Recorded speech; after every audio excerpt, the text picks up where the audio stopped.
श्रीप्राशर जी बोले, प्रहलाद की ऐसी चेष्टा देख दैत्यों ने दैत्यराज ने हिरण्यकशिपु से डरकर सारा वृत्तांत सुनाया, और फिर हिरण्यकशिपु ने भी तुरंत अपने रसोइयों को बुलाकर कहा, अरे सुदगण, मेरा यह दुष्ट और दुर्मति पुत्र औरों को भी कुमार्ग का उपदेश देता है, अतः तुम शीघ्र ही इसे मार डालो। तुम उसे उसके बिना जाने समस्त खाद्य पदार्थों में हलाहल विष मिलाकर दो और किसी प्रकार का सोच विचार न कर उस पापी को मार डालो। श्रीप्राशर जी बोले, तब उन रसोइयों ने महात्मा प्रहलाद को जैसी कि उनके पिता ने आज्ञा दी थी उसी के अनुसार विष दे दिया। हे मैत्रेय, तब वे उस घोर हलाहल विष को भगवान नाम के उच्चारण से अभिमंत्रित कर अन्न के साथ खा गए तथा भगवान नाम के प्रभाव से निस्तेज हुए उस विष को खाकर उसे बिना किसी विकार के पचाकर स्वस्थ रहे। उस महान विष को पचा हुआ देख रसोइयों ने भय से व्याकुल हो हिरण्यकशिपु के पास जा उसे प्रणाम करके कहा, हे दैत्यराज, हमने आपकी आज्ञा से अत्यंत तीक्ष्ण विष दिया था, तथापि आपके पुत्र प्रहलाद ने उसे अन्न के साथ पचा लिया। पुरोहित बोले, हे आयुष्मान प्रहलाद, तुम त्रिलोकी में विख्यात ब्रह्मा जी के कुल में उत्पन्न हुए हो और दैत्यराज हिरण्यकशिपु के पुत्र हो, इसलिए तुम यह विपक्ष की स्तुति करना छोड़ दो। तुम्हारे पिता सब प्रकार प्रशंसनीय है और वे ही समस्त गुरुओं में परम गुरु है।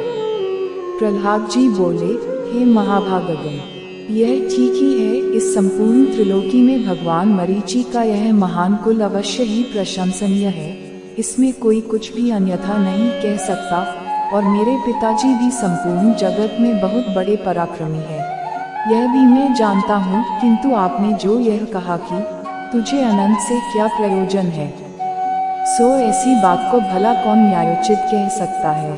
आपका यह कथन किसी भी तरह ठीक नहीं है।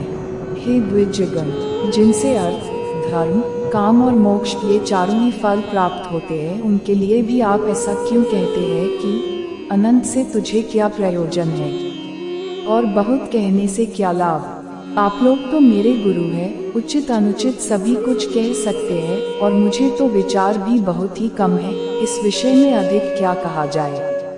सबके अंतकरणों में स्थित एकमात्र वे ही संसार के स्वामी तथा उसके रचयिता, पालक और संहारक है, वे ही भोक्ता और भोज्य तथा वे ही एकमात्र जगदीश्वर है।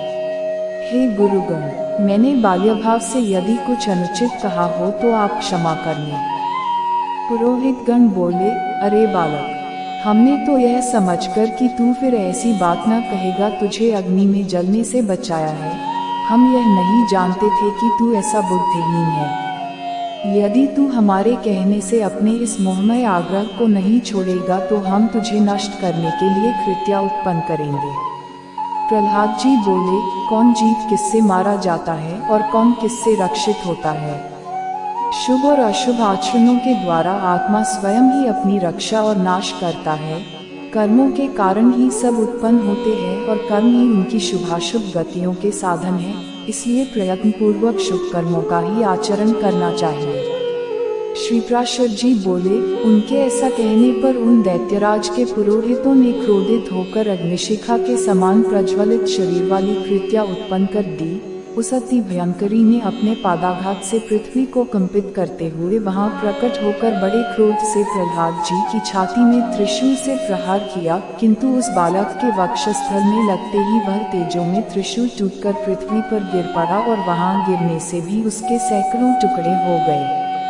उन पापी पुरोहितों ने उस निष्पाप बालक पर कृत्या का प्रयोग किया था, इसलिए तुरंत ही उसने उन पर वार किया और स्वयं भी नष्ट हो गए। अपने गुरुओं को कृत्या द्वारा जलाए जाते देख महामती प्रहलाद, हे कृष्ण रक्षा करो, ऐसा कहते हुए उनकी ओर दौड़े।